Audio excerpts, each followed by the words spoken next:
Uji beda nyata jujur. Yang pertama, pengertian uji beda nyata jujur.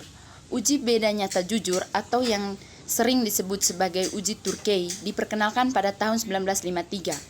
Prosedur pengujiannya mirip dengan BNT, yaitu mempunyai satu perbandingan dan digunakan sebagai alternatif pengganti BNT apabila ingin menguji seluruh pasangan rata-rata perlakuan tanpa rencana. Yang kedua, kegunaan uji Turkey untuk membandingkan seluruh pasangan rata-rata perlakuan setelah uji analisis seragam dilakukan. Tidak seperti pengujian uji BNT, uji BNJ dapat digunakan untuk membanding semua pasangan perlakuan yang ada. Penggunaan uji ini sangat sederhana karena hanya menggunakan satu nilai untuk menguji sebuah kombinasi perlakuan yang akan dibandingkan seperti halnya pada uji BNT. Yang ketiga, atribut yang diperlukan dalam melakukan uji BNJ adalah A. Data rata-rata perlakuan, B. Taraf nyata, C. Jumlah perlakuan, D. Derajat bebas atau DB Galat. Yang ke E. Tabel Turkey untuk menentukan nilai kritis uji perbandingan. Perlu diketahui bahwa uji BNJ ini dilakukan hanya apabila hasil analisis seragam minimal berpengaruh nyata. Selanjutnya, pengujian dengan uji Turkey biasanya digunakan jika analisis data dalam penelitian dengan cara membandingkan data dua kelompok sampel yang jumlahnya sama. Maka dilakukan pengujian hipotesis koprasi dengan uji Turkey sebagai berikut. HO sama dengan mu A sama dengan mu B, H1 sama dengan mu A lebih besar dari mu B, mu A sama dengan reratan kelompok eksperimen, mu B sama dengan rerata data kelompok kontrol. Nilai krisis BNJ. Penggunaan uji ini sangat sederhana karena hanya menggunakan satu nilai untuk menguji semua kombinasi perlakuan yang akan dibandingkan seperti halnya pada uji BNT. Kriterium uji BNJ sama dengan uji BNT. Apabila setiap perlakuan mempunyai ulangan yang sama yaitu R, maka formula untuk perhitungan nilai BNJ pada taraf nyata Q atau alfa adalah BNJ 0,05 sama dengan Q alfa dikali PV dikali akar KT Galat per R, di mana P sama dengan jumlah perlakuan sama dengan T, V sama dengan derajat bebas Galat, R sama dengan banyaknya ulangan, alfa sama dengan taraf nyata, Q alfa kali PV sama dengan nilai kritis yang diperoleh dari tabel wilayah nyata student.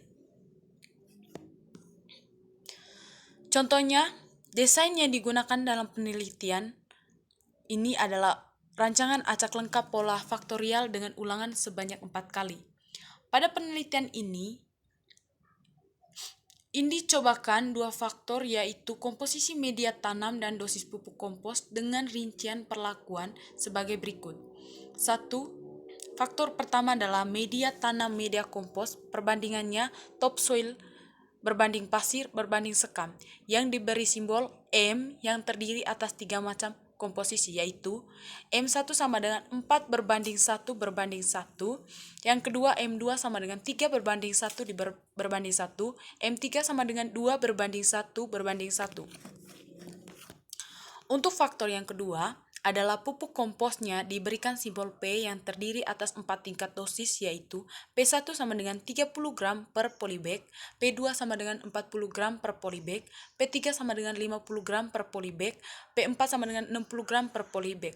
Data hasil penelitian ini dianalisis dengan menggunakan analisis seragam dan untuk mengetahui pengaruh perlakuan terhadap pertumbuhan jabon merah maka dilakukan uji lanjut menggunakan uji beda nyata atau uji beda nyata jujur atau BNJ.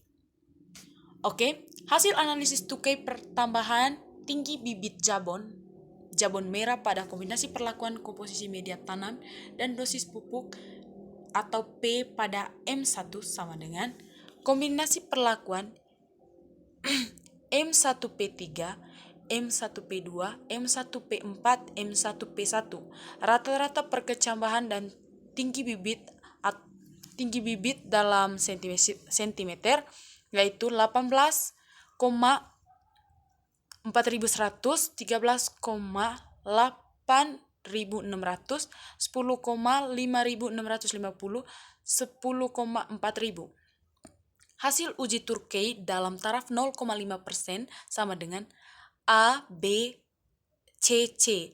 Keterangannya, huruf yang sama berarti berbeda tingkat nyata pada taraf 5%. Berarti yang huruf yang sama di sini yaitu C dengan C atau M1P4, M1P3. Hasil uji Turkey pada taraf 5% memperlihatkan bahwa perlakuan M1P3 berbeda nyata dengan perlakuan M1P2, M1P4, dan M1P1. Perlakuan M1P4 berbeda tidak nyata dengan perlakuan M1P1, tetapi berbeda nyata terhadap perlakuan M1P4. Oke, itu saja presentasi dari kelompok kami. Sekian dan terima kasih.